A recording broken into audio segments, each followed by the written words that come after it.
यानंतर पुढची बातमी, राष्ट्रवादी काँग्रेस अजित पवार पक्षाचे युवा नेते जय पवार यांनी आजपासून बारामती येथे जनता दरबाराची सुरुवात केली आहे। जय पवार यांच्या पहिल्याच जनता दरबाराला नागरिकांनी मोठ्या प्रमाणात गर्दी केल्याचं चित्र पाहायला मिळालं।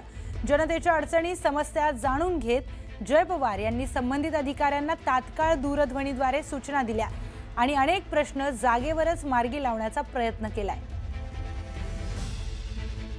भावनिक तर मी पण आहे, जेव्हा लोक मला ते सांगतात मी पण इमोशनल होतो, पण कुठेतरी सर्वांसाठी आधार म्हणून जसं बारामतीकरांनी यावेळेस पूर्ण आपलं वहिनींना दादांना प्रेम दाखवलं, रेकॉर्ड ब्रेकिंग मताधिक्याने वहिनी आणि दादा निवडून आले, तसंच माझी पण आशा आहे की तेवढंच प्रेम मी त्यांना सर्वांना तिथं द्यायला पाहिजे।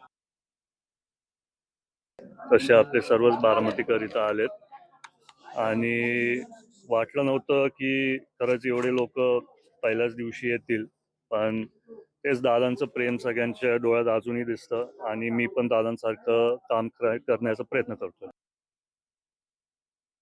आता चर्चा तर होतीये, पण तसं माझी काही इच्छा नाही। मी तुम्हाला सांगितलं की मी सर्वांसाठी इथं कामासाठी असणार आहे।